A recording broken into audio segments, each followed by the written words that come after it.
Lady Alara had always been drawn to shadows. In her family's ancient manor, which stretched endlessly along the cliffs overlooking the blackened sea, shadows clung to the walls like silent memories. The wind howled through the broken towers at night, whispering secrets she could almost understand. When her mother disappeared without a trace, the manor fell entirely into Alara's care. A house full of echoing halls, creaking staircases, and rooms untouched for decades. Among the manor's many relics, one object stood apart. It was a mirror, taller than any human, framed in carved obsidian that seemed to swallow light. It had been covered by a heavy black cloth which her mother had always kept in place, as if hiding it from the world or protecting the world from it. The first night she stayed in the east wing, Alara could not resist uncovering it. The air around the mirror felt colder than the rest of the room, though the fire in the hearth crackled warmly. She approached cautiously, her fingers trembling as she touched the frame. The glass was smooth, yet it seemed alive, almost breathing beneath her palm. Her reflection stared back at her, but she did not feel like herself. There was a weight in the air, a pressure that made her heartbeat quicken. And then she heard it, a whisper, "Alara." She froze. The voice was soft, distant like wind across the cliffs, yet unmistakably calling her name. Her eyes darted around the empty room. "Who's there?" she whispered. No answer came. Only the mirror remained dark and still. Night after night, the whispers returned, growing clearer. She began to see shapes in the mirror that were not her own. Shadows moved behind the glass, forming tall, elegant figures. At first, she thought she was imagining it, driven by loneliness and grief. But the figure soon became more than imagination. He appeared one stormy evening. Rain lashed against the windows, and the manor groaned under the wind's fury. Alara stood before the mirror, her reflection blurred by trembling candlelight. Then she saw him, a man with silver eyes that glimmered like liquid metal, dark hair cascading past his shoulders, and features so sharp and beautiful they seemed carved from marble. He looked straight at her, though she was sure he should not exist. "Who are you?" she asked, her voice almost shaking. "I am trapped," he said, his voice carrying a strange weight. "I am not as you are. I have been here for centuries." Alara blinked, unsure if she had truly heard him. Her heart raced. "Trapped? How is that possible?" He did not answer at once. Instead, he raised a hand and pressed it against the glass, and for a brief moment, she felt warmth radiate through her own palm. A shiver ran down her spine. "You feel it," he said. "Your soul senses mine. That is why you are here. That is why the mirror called you." The words made no sense, yet she felt them deep in her chest. Something about this man was familiar, though she had never seen him before. She leaned closer, her forehead nearly touching the glass. "Why me?" "Because," he said softly, "you are the one who can see beyond shadows. You are the one who will remember me." Alara shivered, part fear, part wonder. The mirror seemed to hum under his gaze as though it had a heartbeat of its own. The storm outside became louder, wind shrieking through broken shutters, rain hammering against the glass. And then, just as suddenly as he appeared, he was gone. The mirror reflected only her own wide eyes. Sleep eluded her that night. Her thoughts swirled with questions she could not answer. Who was he? How had he been trapped in a mirror for centuries? And why did she feel as if he had touched her, though no hand had ever crossed the surface? Days passed, yet she could not stop thinking of him. She wandered through the manor, searching for any clue of his existence, but the halls were empty, silent except for the groan of the wind and the distant crash of waves. Her servants whispered among themselves, warning her not to linger near the mirror. "It is cursed, my lady," one old maid said, clutching her apron. "It has brought nothing but sorrow to our house for generations." "Stay away from it," Alara ignored them. The pull she felt was stronger than fear, stronger than caution. Every night she returned to the mirror, hoping for another glimpse, another whisper. And every night he returned, his eyes brighter, his voice more urgent. He told her fragments of his story. He had once been a prince ruling over a kingdom now lost to time. A sorceress jealous of his power and beauty had trapped him in the mirror, binding him to shadow and silence. Centuries had passed, yet he had not aged, not even a day. His only companions had been reflections of himself, the lonely echo of his own voice. Alara listened, spellbound. She could feel his sadness as if it were her own, a hollow ache that lived inside her chest. She began to speak to him, Not as a trapped soul, but as a friend, as someone who understood the weight of loneliness. "You are not alone anymore," she whispered one night. "I am here. I will not leave you." He tilted his head as if surprised by the words. "You feel my pain, yet you do not flee." "That is rare. I feared that anyone who saw me would turn away terrified." "I am not afraid," she said softly. I want to help you." The storm raged outside, but in that moment the manor seemed to hold its breath. The mirror flickered, dark shadows crawling across its surface, and then the prince's hand appeared again, pressing lightly against hers. This time she could feel more than warmth. She felt a spark, a pulse, as if his very life had reached out to hers. "Do you understand?" he asked, voice trembling with something like hope. "If you truly wish to free me, it will not be simple. The curse is older than kingdoms. It has teeth. It feeds on fear, on doubt, on the unwilling." "I don't care," she said, her voice firm. "I will try. I will not let you remain trapped." He smiled, a sad, beautiful smile that made her chest ache. "You are brave. Braver than any who have come before. But even bravery has its price." The wind shrieked louder, rattling windows and doors. Lightning flashed, illuminating the mirror and casting his silver eyes across the room. Ilara felt an ache deep in her bones, a strange certainty that this was only the beginning. She did not yet understand what dangers lay ahead, what sacrifices she might be asked to make. But she knew one thing clearly. She could not turn away. The first night he reached through the mirror, even if just for a handprint that left a cold trace on the glass, Ilara felt a shiver of hope and fear entwined. This was not just a man trapped in a mirror. This was someone who had waited centuries for someone like her. And now, she had found him cliffhanger. That night, as she blew out her candle and lay in the cold manor, she could still feel the echo of his presence. The glass seemed to breathe, and in the darkest corner of the mirror, just beyond the reach of candlelight, two silver eyes watched her sleep, whispering a single word: "Soon." Ilara could not sleep. Even in her warm bed beneath thick blankets, the echo of silver eyes haunted her. She rose quietly, careful not to wake the sleeping servants, and walked through the dark corridors of the manor. The wind howled outside, carrying the scent of rain and salt from the cliffs. Shadows twisted in the candlelight, but they no longer frightened her. Instead, they felt like silent witnesses, keeping her secret. She returned to the east wing where the mirror waited. The black cloth lay undisturbed, but the air around it seemed to shimmer with anticipation. Her hands shook as she removed it, revealing the obsidian frame. The surface was darker than she remembered, as if it had absorbed the storm outside. Then she saw him. The prince's form appeared within the glass, tall and perfect, his silver eyes reflecting the lightning from the storm. But tonight there was fear in them.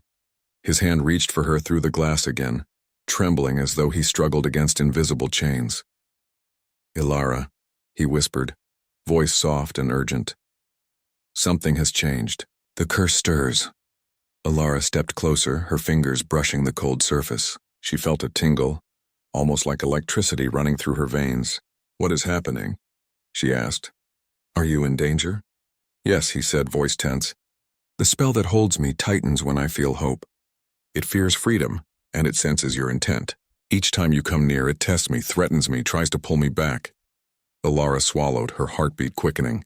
"Then we must fight it together. I don't care about danger. I want to help you." For a long moment his gaze softened. "You are unlike any who came before. I have waited centuries, and never has anyone shown courage, not even fear disguised as bravery. But there is a warning you must hear."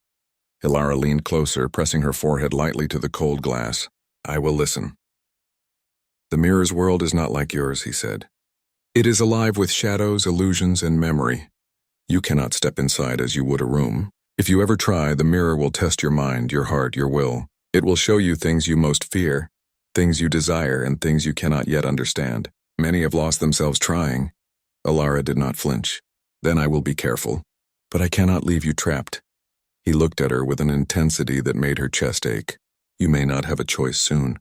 The curse is old and powerful. It will not allow you to act freely. It will bend your world and mine. It will bleed into your reality."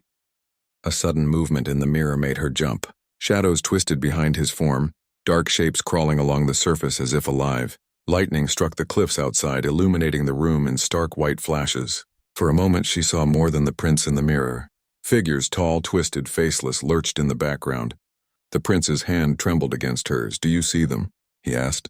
Alara nodded. Fear and fascination entwined in her chest. "What are they?" "Shadows of the curse," he said, voice low.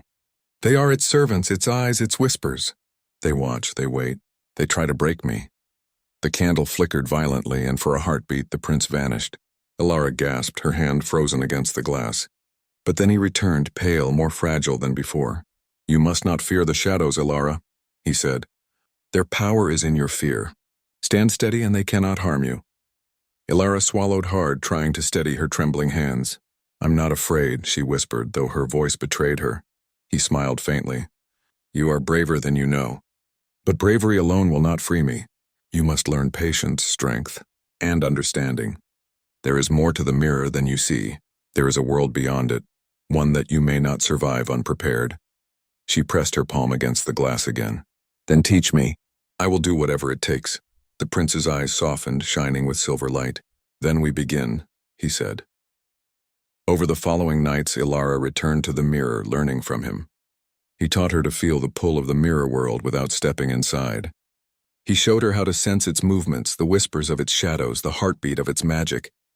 She learned to focus, to breathe in rhythm with his voice, to feel his presence as if he were standing beside her, rather than trapped behind glass. As she trained, strange things began to happen in the manor. Shadows moved independently of light, forming vague shapes that disappeared when she looked directly at them. Doors creaked open on their own. Mirrors in other rooms reflected figures that vanished when approached, and sometimes in the middle of the night she could feel a hand brushing against her shoulder, though she was always alone. Her connection with the prince grew stronger. Through whispers and shared dreams, they began to understand one another deeply. She could sense his loneliness, his longing, and the sorrow of centuries. He could feel her determination, her heart beating steadily despite fear. Their bond became something neither of them fully understood, a thread connecting two worlds across a fragile sheet of glass. One night, as a storm raged fiercer than before, the prince's voice called urgently. "Alara, the curse stirs more strongly now.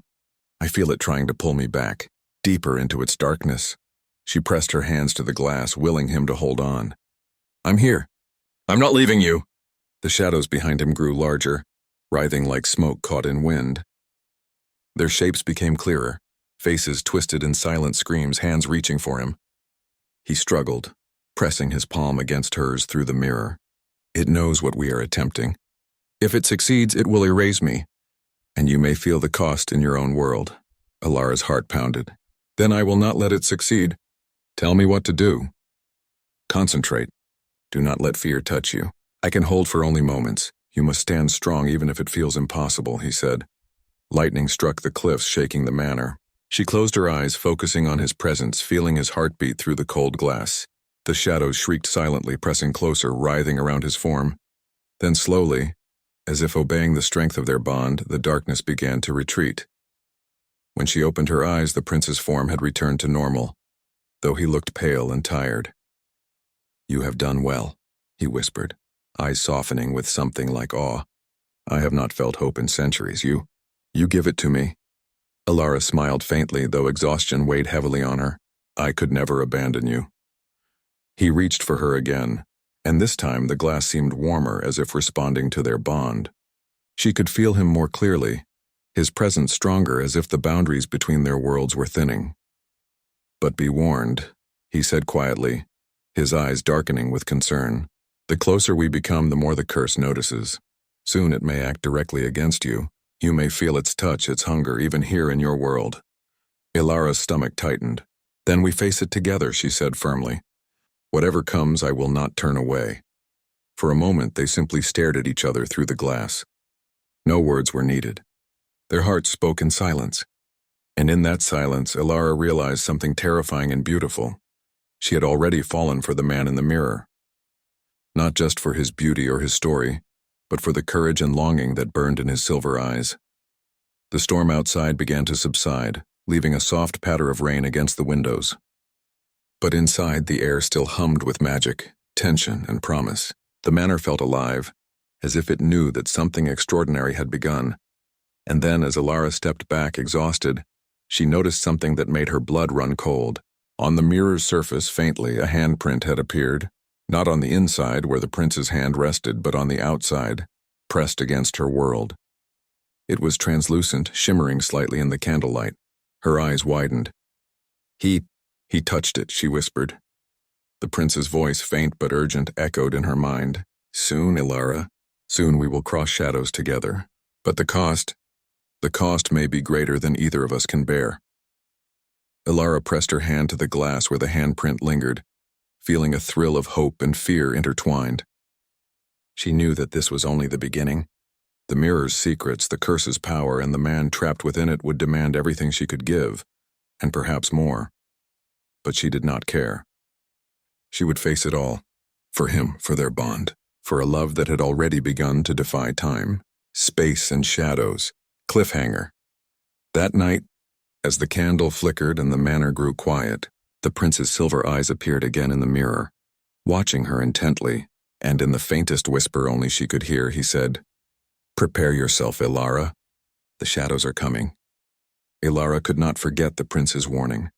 The words, "the shadows are coming," echoed in her mind, twisting her thoughts in both fear and anticipation. She spent the morning wandering the manor, checking each corridor and chamber. The air felt heavier, charged with a strange energy that made the hairs on her arms rise. Even the sun, when it filtered through the high windows, seemed muted, as though cautious not to disturb what was stirring. That evening, she returned to the mirror, brushing back her dark hair and holding her breath. The glass shimmered faintly, reflecting the dim candlelight. And then she saw him, taller than ever, yet paler, shadows clinging to his form like a second skin. His silver eyes were wider and his voice trembled when he spoke. "Alara," he said, his tone urgent. "The curse is awake now. It knows we are trying to free me. It is testing your world as well as mine." She pressed her hand against the mirror, feeling the faintest pulse beneath her palm. "I am ready. Tell me what I must do." He hesitated, then spoke slowly, each word weighted with centuries of suffering. "The curse feeds on fear, on hesitation, on doubt. It will try to deceive you. It may show things that seem real, that seem necessary, but are traps. You must trust your heart, Alara, and you must understand that freeing me may demand a sacrifice." Alara's breath caught. "A sacrifice?" "Yes," he said quietly. "The spell was woven with blood and magic so old that no human could undo it without paying a price. Some have tried and vanished. Others have returned, broken. But you are different, I feel it. Your courage is stronger than any spell." Her hands shook, but she did not withdraw them. I am willing to pay any price. You are worth it." He looked at her with a mixture of awe and worry. "Do you understand? I cannot survive without you fully committed. And yet, your life may never be the same. You may feel pain, confusion, even loss that cannot be healed. Are you certain?" Alara nodded, her chest tightening. "I am certain. I cannot leave you trapped, not after all I have seen." The prince's hand pressed against hers, warm now, almost solid. She could feel him as more than a reflection, almost as if he were alive beside her. "Then we begin," he said. Over the next days, Alara followed his instructions. He taught her to sense the pulse of the mirror world without stepping inside. They practiced together, speaking silently, sending messages through gestures, through touch, through the strange electric connection that now bound their hearts. The connection grew stronger each night until she could feel his heartbeat as clearly as her own. But with each day, the shadows grew bolder. They began to appear outside the mirror. In the halls, she would catch glimpses of movement at the edge of her vision. Doors she had locked would be open in the morning. Candles would extinguish on their own. And always she felt the pull of the mirror, a longing that tugged at her very bones. One night, the prince's voice sounded more urgent than ever. "Alara, it tries to reach you. You must resist its touch. The curse cannot enter fully, but it can make you doubt, can make you question your courage." Alara pressed her hands to the glass, summoning all her strength. "I am not afraid," she whispered, though her fingers shook. "You are stronger than you know," he said softly. "But strength alone will not suffice. You must open your mind, your heart, trust me. Trust yourself." Suddenly the glass rippled and the shadows lunged at the prince, dark tendrils snaking across his form. He cried out, a sound that cut straight into her heart. Alara's eyes widened. Hold on, don't give up! The prince's hand reached for hers, and for a moment she felt him, not through the cold glass but through the pulse that now connected them. A warmth spread through her, flowing into him, pushing the shadows back. The tendrils recoiled as if burned. You saved me, he whispered, his voice trembling with gratitude and awe. No, Elara said, gasping for breath. We saved each other. The intensity of the moment left them both shaken. Elara stepped back, trying to steady herself. Her heart was racing and a strange dizziness swept over her. The mirror's surface shimmered, rippling as if alive. There is something you must know, he said, his voice low. The closer we become, the more the curse reacts. If we grow too attached, it will strike harder. It will try to separate us even in your world. You may feel its influence in ways you cannot yet imagine. Elara swallowed hard. Then we face it together. I cannot bear the thought of leaving you alone. He studied her for a long moment, his eyes silver and luminous. You have already changed me, Elara.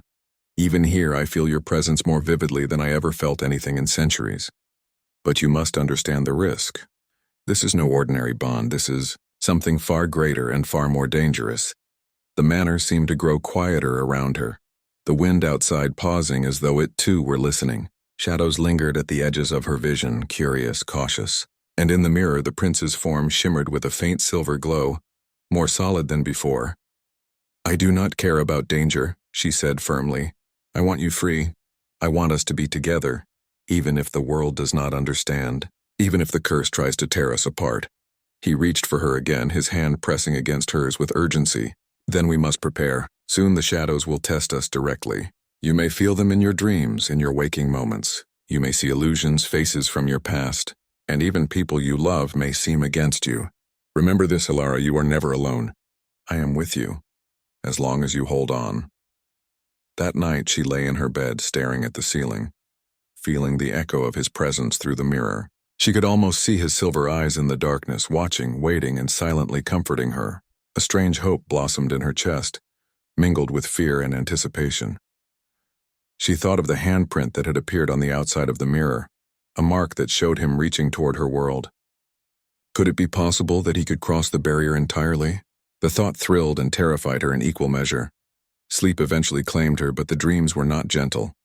Shadows crawled over walls, whispering her name in voices that were both familiar and foreign. She saw glimpses of the prince, pale and frightened, reaching for her through endless darkness. Every time she called to him, he answered, a silver hand pressing against hers even in the dream. When she awoke, dawn was breaking over the cliffs, painting the sky with streaks of violet and gold. The manor was quiet. She dressed quickly and returned to the mirror, eager to see him, to speak with him, to assure herself that he was real and still there. He was. His silver eyes met hers immediately, and for a moment the weight of centuries seemed to fall away. He smiled faintly, tired but alive. You survived the night, he said, voice low. I did, she replied softly. Because I had you to hold on to. He seemed to hesitate, then pressed his hand against the glass once more. This time the warmth was stronger, almost solid. Soon, he whispered. Soon we may cross shadows. But you must be ready. The curse has noticed us, and it will act in ways we cannot yet predict. Elara nodded, determination shining in her eyes. I will be ready. I will not let it win. I will not let you remain trapped. He smiled faintly, his silver eyes glowing with a light that seemed to reach into her very soul. Then we continue, Elara, step by step, shadow by shadow. And perhaps, one day this glass will no longer hold me. Perhaps one day I will be free. With you. For the first time in centuries, the prince felt hope that was not borrowed from memory, not held in fragile illusion, and for the first time Elara understood that some bonds were stronger than magic, stronger than curses, stronger than fear itself. Yet in the mirror, shadows still lingered, patient and watchful. And Elara knew deep in her heart that the price of freedom, both hers and the prince's, had not yet been revealed. Cliffhanger. That night, as the candle flickered and the wind whispered against the manor walls, a shadow moved across the floor of her room, silent and deliberate. It paused near her bed, unseen but sensed, and a voice colder than the storm whispered in her ear, You cannot save him. Not without losing yourself. Ilara could no longer ignore the pull of the mirror. Each night she felt it calling her, urging her closer, whispering promises of a world beyond her own. She had trained herself to sense the pulse of the mirror world, to feel the prince's presence across the fragile barrier, but it was never enough. She wanted more, wanted to be with him, to see him not just in reflection but in flesh and soul. The prince appeared to her that evening, his silver eyes glowing brighter than ever. "Ilara," he said, his voice trembling with a mixture of fear and hope, "the time is coming when you must step into the mirror world. You will not be the same when you return. You must trust yourself. And trust me." Ilara swallowed hard. Her pulse raced and her fingers trembled as they hovered over the cold glass. I am ready," she said, though a flicker of doubt danced through her mind. "I cannot leave you trapped any longer." He studied her, eyes shining with something she had never seen before, vulnerability mixed with centuries of longing. "Then place your hand against mine and focus. Let your heart guide you, and let the bond we share become your anchor. The mirror will resist, but your determination must be stronger." Ilara pressed her hand to the glass, feeling his warmth surge through her fingers. The surface rippled like liquid, and a low hum filled the room, vibrating in her chest. Her vision blurred, and the edges of the mirror began to dissolve, stretching into darkness. The air grew thick, heavy with magic that pressed against her skin. "Close your eyes," he whispered, "and breathe." We stepped together. She obeyed, and the world seemed to tilt. Darkness wrapped around her, not like fear, but like a gentle tide. She could feel the prince beside her, his hand holding hers, pulling her forward. Slowly, impossibly, her body began to dissolve into the mirror. It was not pain, but a strange, hollowing sensation, as though she were leaving behind part of herself. When she opened her eyes, the world had changed. She stood in a realm of shadows and silver light, a place both beautiful and terrifying. Towering castles rose from misted forests, and rivers of liquid silver flowed through the land like veins of light. The sky was not day or night, but a shifting twilight full of stars and shadows. "Ilara," the prince said, his voice echoing softly, "you have arrived. Welcome to my world." She looked at him, seeing the weight of centuries in his eyes, and felt a wave of sorrow and love wash over her. "It's incredible," she whispered, stepping closer. "But it feels alive." "Yes," he said. "This world remembers. It reacts to thoughts, to emotions, to desire. It is a reflection of the curse that binds me. And now of you as well. Be careful, Ilara. What you feel, what you imagine, it may take shape here." As they walked through the shadowed forests, Ilara felt whispers brushing against her mind. Faces appeared in the mist. People she had known, figures from the past, illusions designed to test her courage and resolve. Some were kind, some were cruel, all of them insistent. "Do not listen to them," the prince warned. "They are fragments, not truth. The curse uses memory and fear to weaken you. Trust yourself." "Trust me," Ilara nodded, gripping his hand tightly. "I will not let it trick me." The deeper they went, the more the landscape shifted. Paths twisted upon themselves. Trees loomed impossibly tall, and shadows slithered along the ground, watching, waiting. At times she thought she heard laughter, soft and mocking, and the whisper of chains dragging along stone. The prince kept close, guiding her with steady steps, his presence a tether keeping her anchored to reality. Finally, they reached a palace of dark obsidian, suspended in the midst of a silver lake.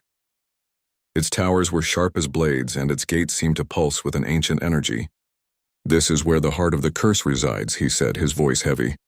"The sorceress who trapped me wove her magic here. If we confront it, we may finally break the chains." Ilara shivered but did not step back. "Then we face it together." Inside the palace was a labyrinth of shadows and mirrors. Every turn reflected another part of herself, another possibility, another fear. She saw herself falter, imagined herself leaving him behind, imagined failure and despair. And in every reflection she saw him too, always trapped, always reaching for her, always pleading. "Focus, Ilara," he whispered. "Do not let the reflections deceive you. They will try to turn you against me, against yourself. Only your heart will guide you." Taking a deep breath, she pressed forward, letting the bond between them strengthen. Every step they took pushed back the illusions. Every glance, every touch reinforced their connection. And finally, they reached a chamber at the heart of the palace, a room of pure shadow, with a mirror at its center larger than any she had seen. "This is the source," the prince said. "The curse is bound here, and we must act carefully. If it resists too strongly, it may pull us apart forever." Ilara looked into the dark mirror.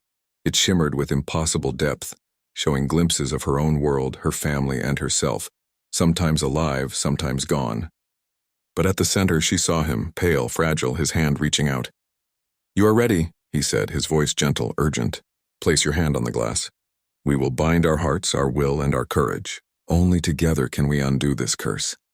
She swallowed hard, feeling the weight of the moment. "I am ready," she said, their hands pressed against the mirror.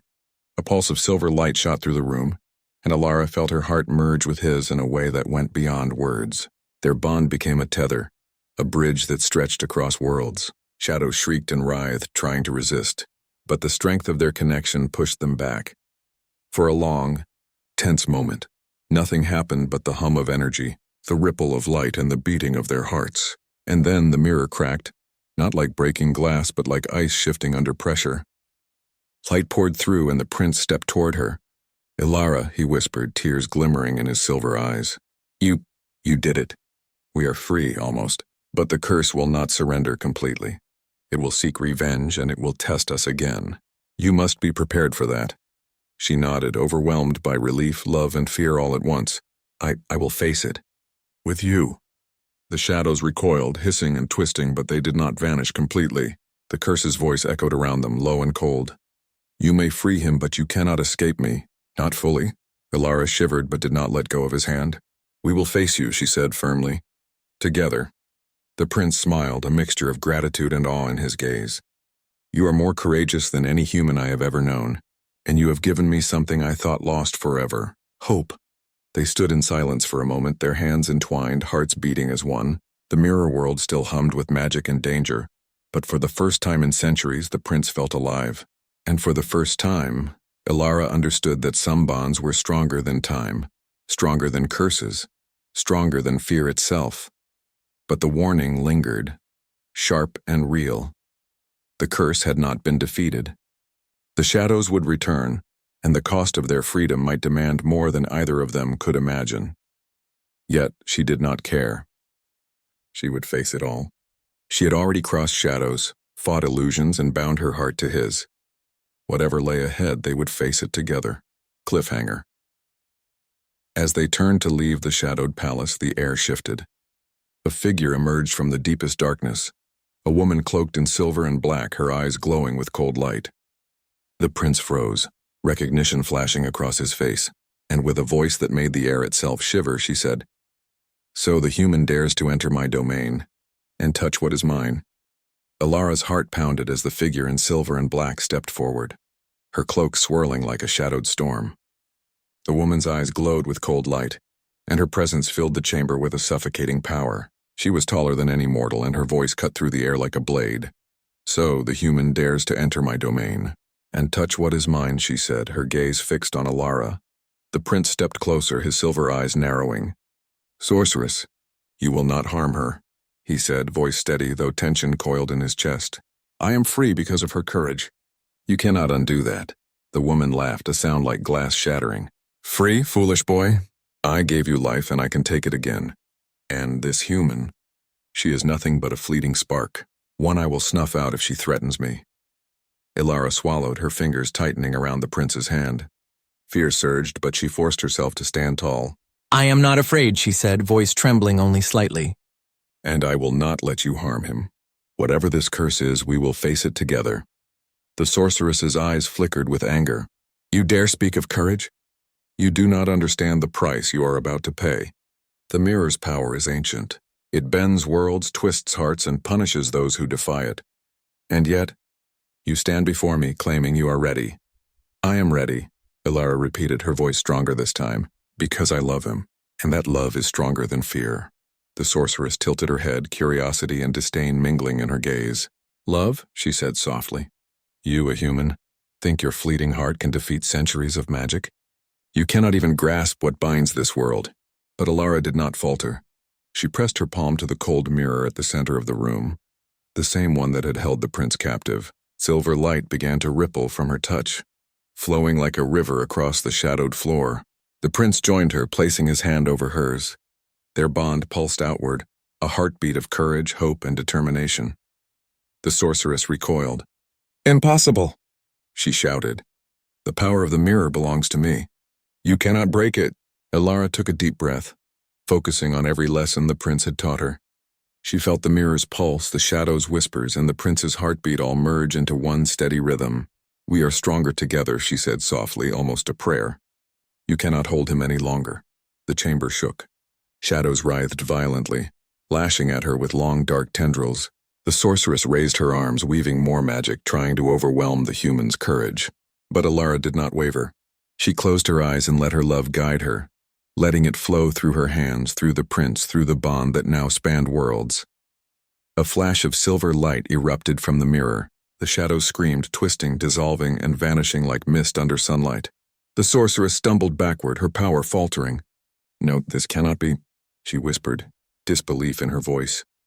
Elara opened her eyes. The prince's form shimmered, stronger and more solid than ever. "You are free," she whispered, tears of relief welling in her eyes. "Finally free." The sorceress glared at them one last time, her form beginning to fade. "You may have broken this part, but remember, magic never dies. You will face its shadow again," she said before vanishing completely, leaving only a faint echo of her voice. Elara and the prince stood in the chamber, breathing heavily. The silver light from the mirror flowed around them, warm and comforting. For the first time in centuries, the prince felt truly alive, unbound by chains or shadows. He turned to Elara, his silver eyes filled with awe and gratitude. You did this," he said, voice trembling. "I cannot believe it. You are the first to ever face the mirror and its curse, and succeed." Elara smiled, her own heart aching with love and relief. "I could not have done it without you. We did it together." The prince stepped closer, his hand brushing hers. "You gave me life, hope, and freedom. I do not know how to thank you." "You don't need to," she said softly. "Just be here with me. That's enough." For a long moment they simply looked at each other, the weight of centuries of curses and of hope lingering between them. Then gently he reached out and touched her cheek, a gesture so tender it made her breath catch. "I never thought I would feel this. Alive," he whispered. "And now, I have you. Perhaps centuries of darkness were only meant to bring me to this moment." Elara's eyes glistened with tears. "And perhaps centuries of loneliness were only meant to bring me to you," she replied. The mirror behind them shimmered one last time, then dimmed, leaving only their reflections, real and solid in its glass. The curse had been broken, but its memory lingered in the quiet hum of the chamber. The prince was free, and Elara had proven her courage and love could overcome even the darkest magic. They walked out of the obsidian palace hand in hand, leaving the shadowed world behind. Outside, the silver rivers and misted forest glowed with a gentle, peaceful light. The air felt alive but no longer threatening. The prince looked around, breathing deeply, savoring the freedom of his senses. "I never imagined I would see the sky like this again," he said softly, "or feel wind on my skin, or taste hope." Elara smiled, leaning close. "Then stay here with me. No more cages, no more mirrors, just us." He took her hands, pressing them to his chest. "I will stay. If you will have me." "I will," she whispered. "I already do." For the first time in centuries, the prince laughed, a sound that filled the air with warmth.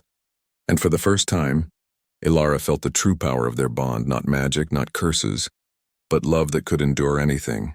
They left the mirror world together, stepping back into the manor where their journey had begun. The night outside was calm, the storm long gone, and the first stars of dawn shimmered softly in the sky. The manor seemed at peace, as if it too had waited centuries for this moment. The prince looked around, taking in the world he had almost forgotten. "Everything. It feels new, alive, beautiful," he said. "Because you showed me what it means to live again." Elara smiled, brushing her fingers through his silver hair. "And you showed me courage, hope, and love. Together we can face anything." He pulled her close, their foreheads touching. "I will never forget this us. I am yours now, Elara. In every way." She closed her eyes, feeling his heartbeat, his warmth, and the echo of all they had endured. "And I am yours," she whispered. "Forever." The world outside shimmered with morning light. Shadows had passed, curses had fallen, and love had triumphed. The bond between human and prince, between two hearts defying time, magic, and fear, had become stronger than anything the mirror, the curse, or the world could challenge. And though the memory of the curse lingered faintly in the corners of the mind, neither of them feared it anymore. They had learned the power of courage, the strength of love, and the truth that even the darkest magic could be undone when hearts were united.